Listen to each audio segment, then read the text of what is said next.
मेसमध्ये जर वरण भात बनवलं तर त्याच्याबरोबर सुक्की भाजी काय बनवायची ती सुचत नाही आहे. तर चला झटपट आज भाजी बनवूया सुक्की. आता डब्याबरोबर तर ती द्यावाच लागणार आहे.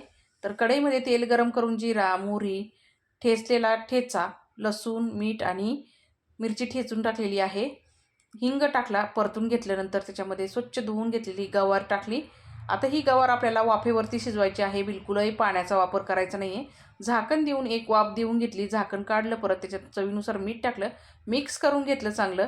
परत एकदा झाकण दिलं आणि वाफ देऊन घेतली 5 मिनटं स्लो गॅसवरती. आता इथं गवार आपली शिजलेली आहे. लगेच त्याच्यामध्ये भाजलेला शेंगदाण्याचा कूट टाकलेला आहे. आता तुम्ही म्हणतात बाई किती शेंगदाण्याचा कूट घालती भाजीला, तर आमच्या इकडं भाजीला शेंगदाण्याचा कूट घातला नाही तर भाजी अधुरीच राहते. तर मंडळी इथं तयार झाली आपली झणझणीत गवारीची सुक्की भाजी पाण्याचा वापर न करता. तर तुम्ही कशी गवारीची भाजी बनवता ती कमेंटमध्ये नक्की सांगा. भेटूया पुढच्या व्हिडिओमध्ये. धन्यवाद.